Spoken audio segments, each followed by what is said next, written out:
दोस्तों जय भीम। राज्यसभा में संविधान के 75वीं वर्षगांठ के अवसर पर संविधान पर चर्चा हो रही थी, जिसमें भारत के केंद्रीय मंत्री अमित शाह जी ने अपना स्टेटमेंट दिया और उस स्टेटमेंट में उन्होंने बाबा साहब का अपमान किया है। उन्होंने कहा कि आज फैशन हो गया है अंबेडकर अंबेडकर अंबेडकर। अगर इतना ही नाम भगवान का लेते तो 7 जन्मों तक स्वर्ग मिल जाता। अभी एक फैशन हो गया है अंबेडकर अंबेडकर अंबेडकर अंबेडकर अंबेडकर अंबेडकर। इतना नाम अगर भगवान का लेते तो 7 जन्मों तक स्वर्ग मिल जाता। अमित शाह जी, बाबा साहब करोड़ों लोगों के लिए भगवान हैं, क्योंकि आज भारत में करोड़ों लोग बाबा साहब को भगवान बुद्ध के समानांतर रखकर उन्हें बोधिसत्व मानकर उनकी पूजा करते हैं। तो बाबा साहब भगवान हैं करोड़ों लोगों के लिए। आप जिसे भगवान मानते हैं उन्हें ऐतिहासिक रूप से काल्पनिक माना जाता है, लेकिन बाबा साहब ऐतिहासिक हैं। तो आप ही बताइए कि अगर कोई व्यक्ति एक ऐतिहासिक व्यक्ति को अपना भगवान मानता है, मसीहा मानता है, तो आपको क्या दिक्कत है? अरे आप काल्पनिक को अपना भगवान मान रहे हैं, अपना आराध्य मान रहे हैं, इससे आपको 7 जन्मों का स्वर्ग मिल जा रहा है। तो एक वास्तविक व्यक्ति को पूजने में, एक ऐतिहासिक व्यक्ति को पूजने में आपको दिक्कत कहां से होगी? अगर मेरे भाषण के मुद्दों के तथ्यों को वो चैलेंज देते, तथ्य पर चैलेंज देने के लिए कुछ नहीं है।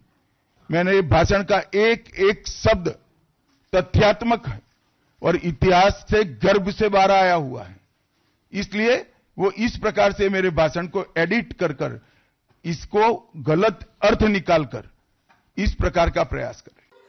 आप खुद से अपने भाव को देखिए कि आपने क्या कहा है। अभी एक फैशन हो गया है अंबेडकर अंबेडकर अंबेडकर अंबेडकर अंबेडकर अंबेडकर। इतना नाम अगर भगवान का लेते तो 7 जन्मों तक स्वर्ग मिल जाता। और आप तथ्य की बात कर रहे हैं, और आपको मालूम होना चाहिए अगर कोई अंबेडकरवादी इसी तरह तथ्य की बात करने लगे तो आपके पेट में दर्द होने लगे। अमित शाह जी, आपने जो बाबा साहब और भगवान की तुलना की है वो काफी शर्मनाक है, क्योंकि आपने बाबा साहब को सिर्फ संविधान तक सीमित कर दिया है। बाबा साहब सिर्फ संविधान तक सीमित नहीं है। आप लोग जो विदेशों में गर्व से जाकर कहते हैं कि मैं बुद्ध के देश से आया हूं, जिस बुद्ध के धर्म के कारण इस भारत का डंका पूरे विश्व में बज रहा है, वो कभी इस भारत में नहीं था, वो मिट चुका था। उस धर्म को फिर से स्थापित करने का कार्य बाबा साहब ने किया था।